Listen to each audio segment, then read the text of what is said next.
Hello အားလုံးပဲမင်္ဂလာပါ။ဘာမှမဟုတ်ဒီ YouTube channel ကနေပြီးတော့တူတီချမိတ်ဆွေတွေအားလုံးကိုကြိုဆိုလိုက်ပါရနော်။အဲ့တော့ကျွန်တော်တို့ဒီနေ့20နှစ်မှ9ရက်12လ10လပေါ့နော်20နှစ်မှ9ရက်10လ2025 12နာရီ10မိနစ်အတွက်ကျွန်တော်ဒီတူတီနဲ့ပတ်သက်ပြီးတော့ Dragon Diet Live လေးကိုကျွန်တော်ဒီနေ့ကတင်ပေးလိုက်ရခြင်းဖြစ်ပါတယ်ပေါ့နော်။အဲ့တော့ကျွန်တော်ရဲ့ဒီ channel လေးမှာဘာမေဦးတီဆိုတဲ့ YouTube channel လေးမှာ like and subscribe လေးတွေလုပ်ပေးထားကြတဲ့ကျွန်တော်ရဲ့အတူတူဝါသနာရှင်ကိုရီမာတွေညီကိုမောင်နှမတွေအားလုံးပဲမင်္ဂလာရှိတဲ့နေ့တဲ့အချိန်ခါလေးပါနော်ဟုတ်ပြီအဲ့တော့ကျွန်တော်တို့ဒီတစ်ပတ်မှာဆိုလို့ရှိရင်ဒါကျွန်တော်ဒီတပ်နေမှာပေါ့နော်ကဘာဖူတို့မှာကျွန်တော်တင်ပေးထားပါတယ်ဒီတစ်ပတ်စာအတွက်လိုက်ရမယ်ကျွန်တော်တို့ဒီစာတို့လုံးပိုင်းပတ်သေးရှိမယ်နောက်ပြီးလို့ရှိရင်ကျွန်တော်တို့ဒီမွေးကနန်းလေးပါဒါကျွန်တော်ဒီတစ်ပတ်မှာထူးထူးခြားခြားလေးပေါ့နော်ကျွန်တော်ရဲ့မိတ်ဆွေတွေအားလုံးကိုလိုက်ပါပြီးတော့စောကစားစေခြင်းနဲ့စိတ်ဆန္ဒတစ်ခုနဲ့ကျွန်တော်မောင်ဦးတီနေနဲ့ကထုတ်ပေးထားတဲ့မွေးကနန်း3ခွက်လည်းပါပါမယ်နော်အဲ့တော့ကျွန်တော်ရဲ့ဒီတူတီတိုင်းရဲ့ live stream လေးကအဆင်ပြေလားမသိဘူးเนาะအဲ့ဒါလေးကျွန်တော်တစ်ချက်လောက်ပြောပြကြပါဦးလို့ပြောချင်ပါတယ်ဗျโอเคပါเนาะအဲ့တော့ကျွန်တော်ဒီချာလေးမိတ်ဆွေတို့တော့ပေါ့နော်အဲ့ဒါကျွန်တော်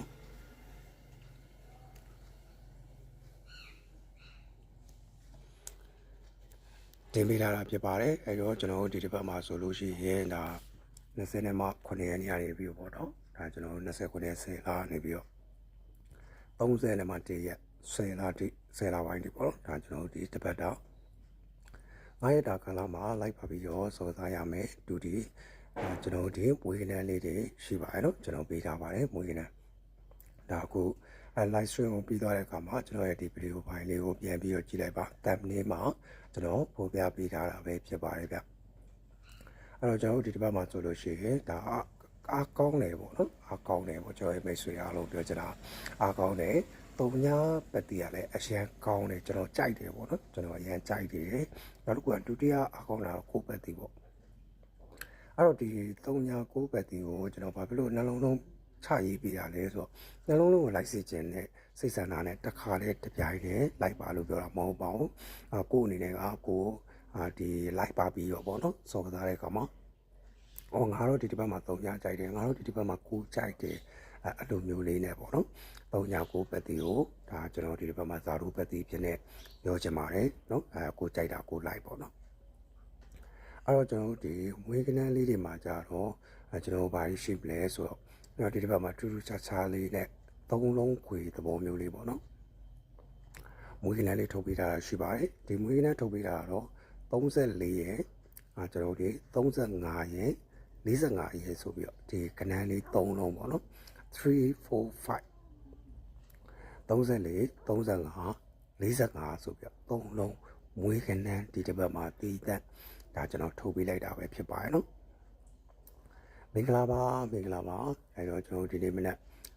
12နာရီ10မိနစ်တော့ Dragon Live ကလေးရပြီးတော့ကြိုဆိုလိုက်ပါရနော်အားလုံးပဲမင်္ဂလာပါ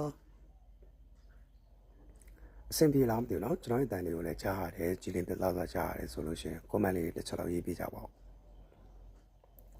အဲ့တော့ဒီတော့ဘာပဲပြောဒီပြီးခဲ့တဲ့ပတ်ကလာကျွန်တော်ဒီပိတ်ရက်တွေနဲ့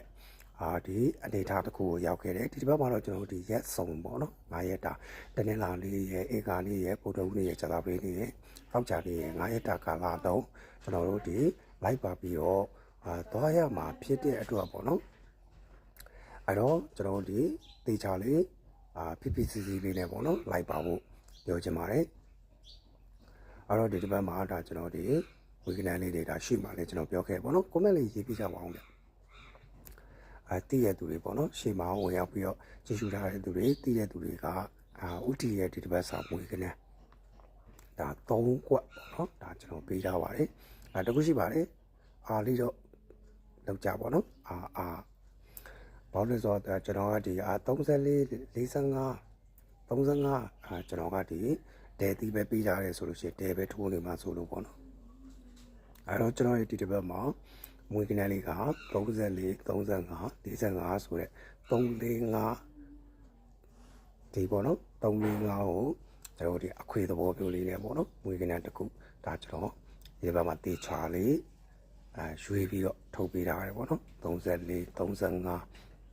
40နဲ့မှ5ဆိုပြီးတော့ပေါ့နော် အဲ့ဒါလေးရှိပါတယ်ဗျာ comment လေးရေးပြကြပါဦးအားလုံးပဲမင်္ဂလာပါလို့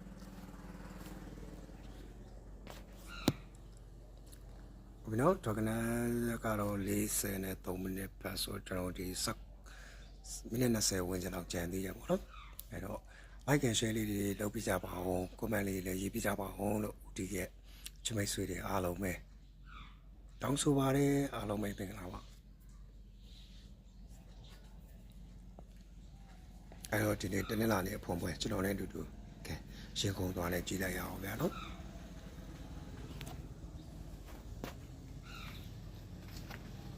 comment လေးတွေမှာမျှဝေပေးကြပါဦးနော်တယောက်နဲ့တယောက်ပြန်နေပြီးတော့မျှဝေပေးကြပါလို့ပြောချင်ပါတယ်ကောင်းပါ我们来。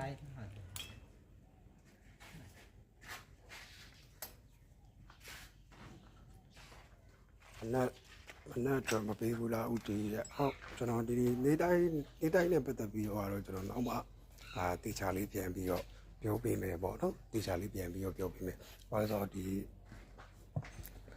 နေ့တနေ့လာနေကိုခဏလေးကျွန်တော်ဒီနေ့စာအတွက်ကျွန်တော်မတင်ဘူးပေါ့နော်ဒါပေမဲ့ညဒီနေ့ည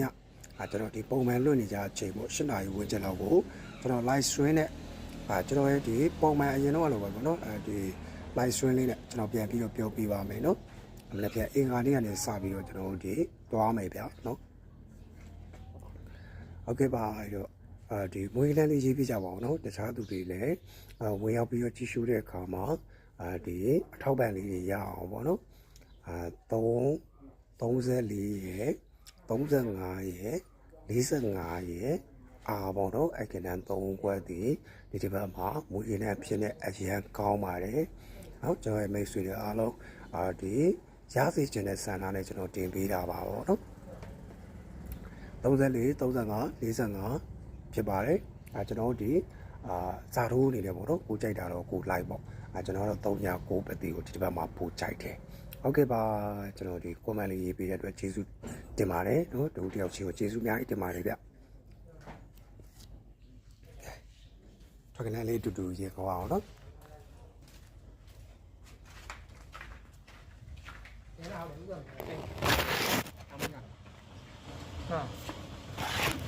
thấy tha để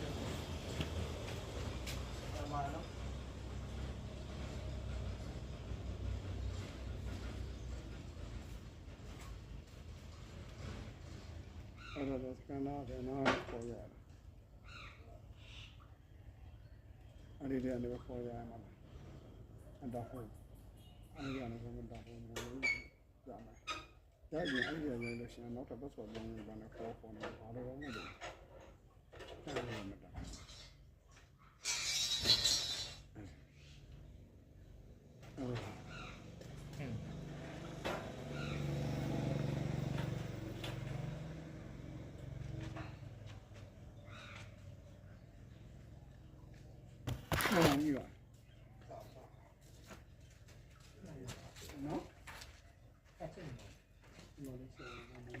အော်ကျွန်တော်ရဲ့ဒီ channel လေးကို like and share လေးတွေလုပ်ပေးကြပါဦးလို့ပြောချင်ပါတယ်နော်အားလုံးပဲ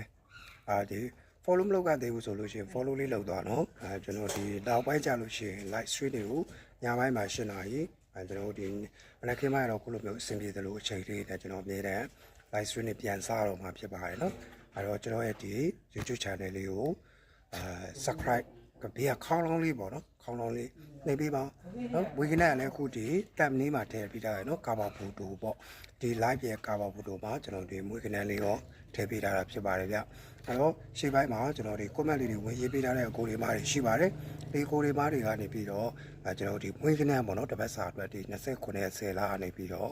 31ရက်10လနော်ဒါကျွန်တော်ဒီတစ်ပတ်စာပေါ့ဒီနေ့လာကနေပြီးတော့တောက်ချန်လေးဒီ live ပါပြီးတော့ထိုးရမယ်ဝင်ကနန်34 35 45 3လုံးခွေပေါ့နော်အဲ့တော့ဒီကိုအနေနဲ့အပန်းမကြည့်ဘူး3လုံးခွေကိုအဆင်ပြေတယ်လိုက်ချင်တယ်ဆိုလို့ရှိရင်တော့အပူလေးပါထည့်လိုက်ပေါ့နော်334455ပေါ့ဟုတ်ကဲ့ပါကျေးဇူးများကြီးတင်ပါတယ်လို့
ငါ့ကိုခွင့်စားပေးထားတယ်ပြောကိုလေးလေးလေငါလေးဆိုတာယူရွာမှာပါဘူးရမှာ ပြီးတော့ပဲ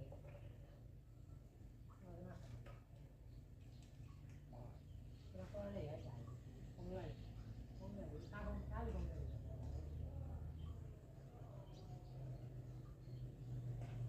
မာပါခေါ်ရတယ်တားလို့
မဲမင်္ဂလာပါ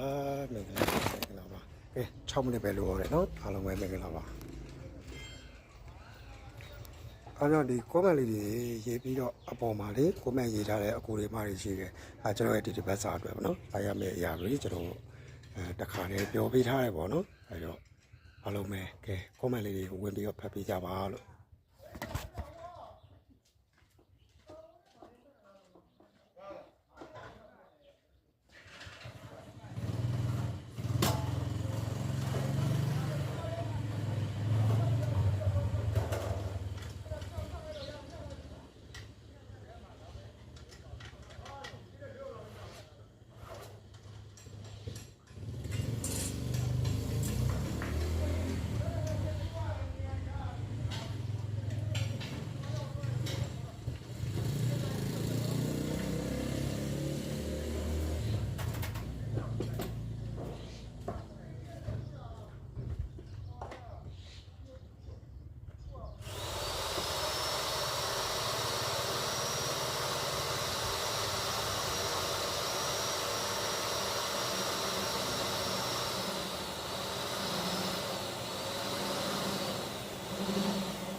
တဖြည်းဖြည်းနဲ့အချိန်ကတော့ကတ်လာပြီနော်50နဲ့မှ6မိနစ်ဘက်ကိုရောက်လာပြီတဲ့အားလုံးပဲမင်္ဂလာပါရင်ခုန်လိုက်အောင်နော်5မိနစ်ပဲလိုရတယ်တနာရီ56 86ဖြစ်နေတယ်ပေါ့နော်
58မိနစ်ဆို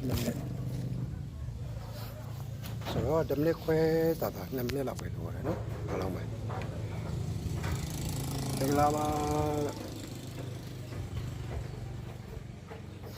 ကွန်မန့်လေးရေးပေးကြပါဦးကွန်မန့်လေးရေးပေးကြပါကွန်မန့်လေးရေးပေးကြပါ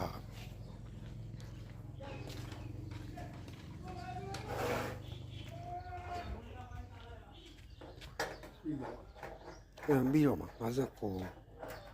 59ကျော်သွားပြီလိုပါသေးတယ်ဟိုလောက်10မိနစ်လောက်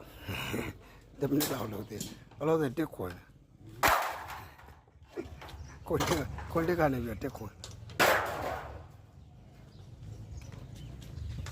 ခွန်တက်ကနေပြီးတက်ခွန် 59 မိနစ်ကဲ12ဘက်ကိုရောက်လာပြီနော်ကွန်မန့်လေးတွေတက်ပြီးပါကွန်မန့်လေးတွေမှန်ပြီးကြပါတယောက်ချင်းနော်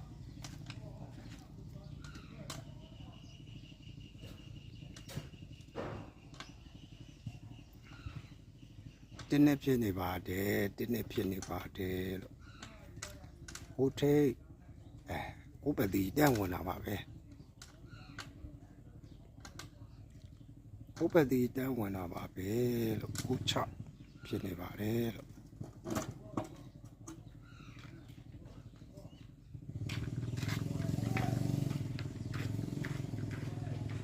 ပတိအစိုးရကြတယ်ဗျာကိုချ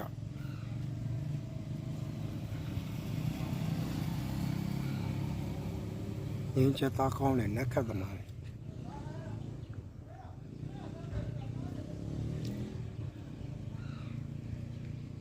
96ဖြစ်နေပါတယ်လို့ဘာတင်တော့မယ်ရင်ကွာဆုံးခြေကိုရောက်နေပြီတမနဲ့ရက်သွားလား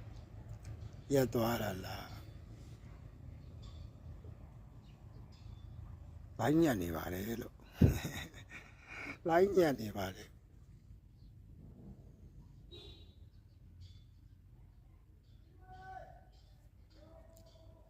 လိုင်းညံ့ဘာဖြစ်တော့စောဝေးရကြောင်းနေပါလား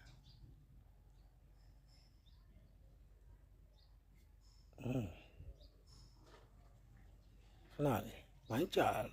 တယ်မဟုတ်တရားကွာရက်ကိုချောင်းနဲ့ပြီးသွားတာနေမှာဟုတ်လို့မယ်နော်ကိုချောင်းနဲ့ပြီးသွားတာနေမှာတရားဒီဘောကမတင်သေးဘူးဒါပေမဲ့ဟိုစောဝဲမှာကျတော့96နဲ့ပြီးနေပေါ့အဲ့တော့ကျွန်တော်ရဲ့ဒီဘာလို့ပတိလေးပြောထားရနော်ရှင်းမှာဘာလို့ပတိလေးစောစီကြာသွားပြီ96ဟုတ်ပါနော်ပြီးသွားပြီတရားကစော်ဝဲနည်းနည်းလေးကြောင်းနေလို့ရတယ်လားနော်96နဲ့ပြီးသွားတာဖြစ်ပါတယ်လို့ကျွန်တော်ပဲဆွေးရအားလုံးပဲကျေးဇူးများတင်ပါတယ်ညနေ4:30လိုက်မှပြန်လဲပြီးတော့ဆုံတွေ့ကြပါမယ်ကျေးဇူးပါ